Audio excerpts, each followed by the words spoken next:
السلام علیکم۔ احسان کا بدلہ۔ اسی گاؤں میں ایک ماہی گیر رہتا تھا۔ اس کی بیوی کا انتقال ہو گیا تھا، اس لیے اب گھر میں اس کا صرف ایک بیٹا تھا۔ ماہی گیر مچھلیاں پکڑ کر اپنا اور اپنے بیٹے کا پیٹ پالتا تھا۔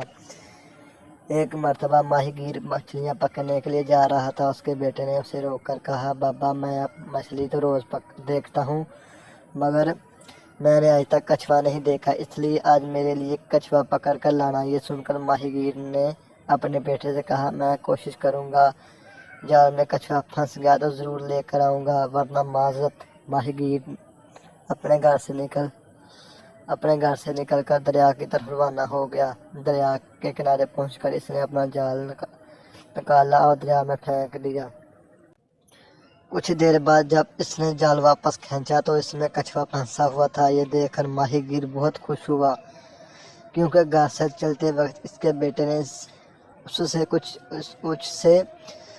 کچھوا پکڑ کر لانے کی فرمائش کی تھی۔ ماہی گیر نے کچھوے سے کہا، میری قسمت بہت اچھی ہے، کیونکہ میرے بیٹے نے مجھ سے کہا تھا کہ آتے وقت کچھوا لے کر آنا۔ اب میں تمہیں اپنے بیٹے کو دکھانے کے لیے گھر لے جاؤں گا، وہ تمہیں دیکھ کر بہت خوش ہوگا۔ یہ سن کر کچھوے نے بڑی افسردگی کی حالت میں ماہی گیر سے کہا، مجھے گھر مت لے جاؤ، میرے چھوٹے چھوٹے بچے ہیں، اگر آپ مجھے گھر لے گئے تو میرے بچے پریشان ہو جائیں گے۔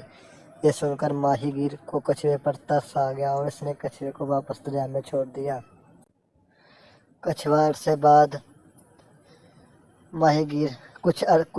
بعد ماہی گیر بیمار ہو کر دنیا سے رخصت ہو گیا۔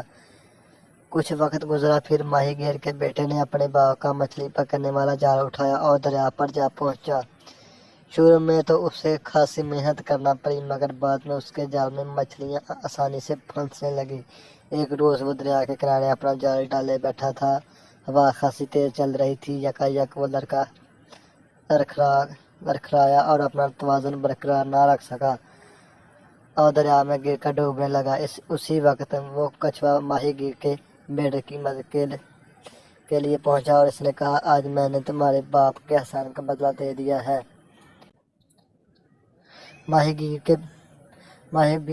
گیر کے بیٹے نے کچھوے سے پوچھا، میرے باپ نے تم پر کیا احسان کیا تھا؟